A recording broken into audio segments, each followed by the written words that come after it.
ജീവകാരുണ്യ പ്രവർത്തനങ്ങളിൽ പങ്കാളികളാവുക, പ്രയാസപ്പെടുന്നവർക്ക് ആശ്വാസമാവുക, ഒറ്റപ്പെട്ടു പോകുന്നവരെ ചേർത്തുപിടിക്കുക എന്നീ ലക്ഷ്യങ്ങളുമായി കിടപ്പ് രോഗികൾക്കാവശ്യമായ ഓക്സിജൻ സിലിണ്ടർ, കട്ടിൽ, വീൽചെയർ, എയർബെഡ്, വാക്കർ തുടങ്ങിയ വിതരണം ചെയ്യുക, നിർധനരായ രോഗികൾക്ക് മരുന്ന്, ഭക്ഷണം മുതലായവ എത്തിച്ചു നൽകുക എന്നീ പ്രവർത്തനങ്ങളുമായി പുറവയലിൽ കനിവ് സഹായ സംഘം പ്രവർത്തനം ആരംഭിച്ചു.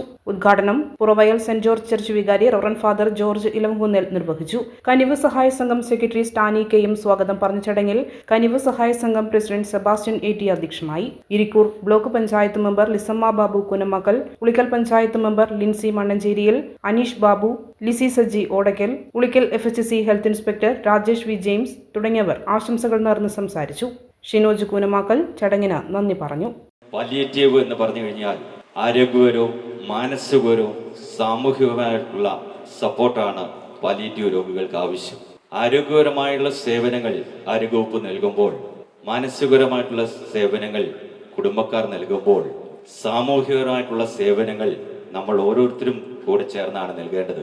അതിൻ്റെ ഒരു ഉത്തമ ഉദാഹരണമാണ് നമ്മുടെ ഓരോ യൂണിറ്റുകളും. ഇപ്പൊ കഴിഞ്ഞ ദിവസം നമ്മുടെ വൈത്തൂര് ഒരു യൂണിറ്റ് തുടങ്ങി. ഇപ്പോൾ പുറവയിൽ നമ്മുടെ സ്ഥാപനത്തിന് മുന്നിൽ തന്നെയാണ് തുടങ്ങിയിരിക്കുന്നത്. അതിനാൽ തന്നെ ഞായറാഴ്ചകളിലും പല ആൾക്കാരും വിളിക്കുമ്പോൾ ഞാൻ തന്നെ ഇവിടെ വന്നിട്ട് ഉപകരണങ്ങൾ എടുത്തു കൊടുക്കാറുണ്ട്, നമ്മുടെ കയ്യിൽ ഉണ്ടെങ്കിൽ. ഇല്ലെങ്കിൽ ഈ പറഞ്ഞ മാതിരി നമ്മുടെ ഒരു 5ഓളം യൂണിറ്റുകളാണ് നമ്മുടെ ഇപ്പോൾ ഉളിക്കൽ ഉള്ളത്. എന്നിരുന്നാൽ തന്നെ ഇപ്പോഴും ഉപകരണങ്ങൾ തികയുന്നില്ല.